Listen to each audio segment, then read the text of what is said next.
Okay, we're going to shift gears and move on to our energy segment, and we're going to start off with Morgan O'Brien, who is the CEO of Peoples Natural Gas.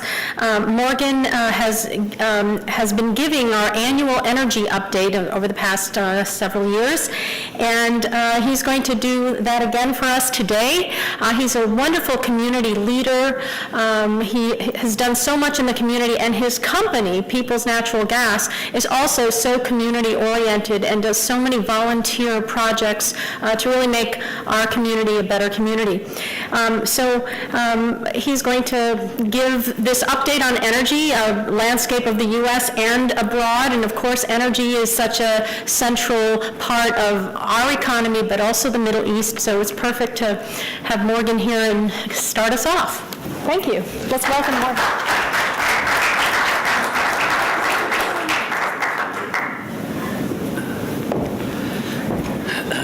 All right, so I get to cover just the U.S. and the world, what's going on in energy. So small topic.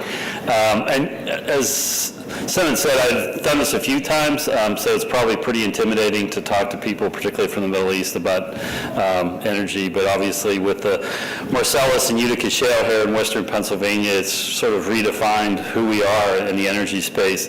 But one of the challenges that everybody seems to be facing, particularly today, is this balance between the environment and fossil fuels, and it becomes sometimes almost a religious argument with various folks.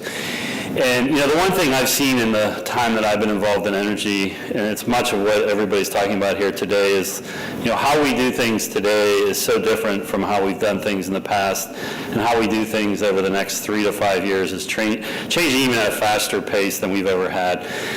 So one of our missions is to try to sort of quiet that debate and actually try to embrace sort of the concept that this isn't an either or. We have a responsibility to the environment. We have a responsibility to make the world a better place. At the same time, we have an incredible opportunity to grow the economy with all of this natural gas. And one of the challenges we had, particularly early on, is that we've got old infrastructure in this country, and so with that comes a lot of environmental issues. And one of the things we've done is we've partnered with some environmental groups to actually educate us and then educate our customers on what those environmental issues are. We feel like if people have real data and real information, it actually changes the discussion, and particularly when they see somebody trying to address it. So we had a partnership with Carnegie Mellon University, and I know Ann's going to follow me, and there's going to be a few other folks from the university talking about it, where they are literally mapping every street where we replace pipes of what the methane that comes out of the pipes look like and how it impacts people's breathing.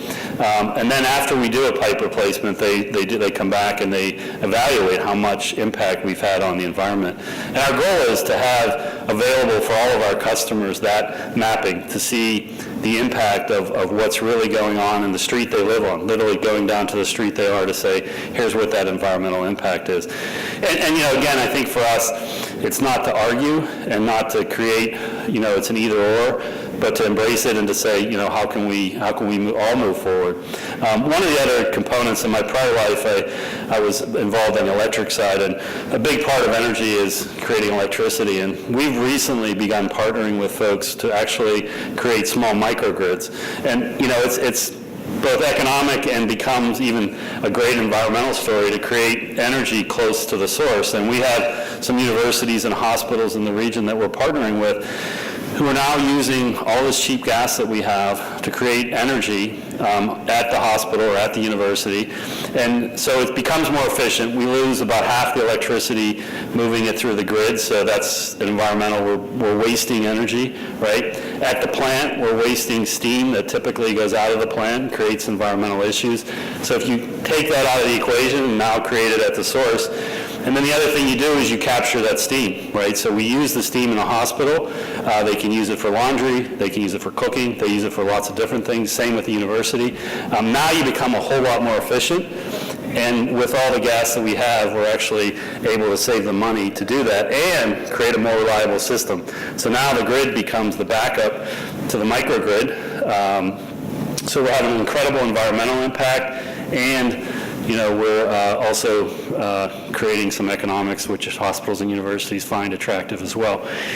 And the last piece that we've started to engage on, and this is, again, comes from our partnership with Carnegie Mellon University, is the idea of, using gas to create electricity in the home.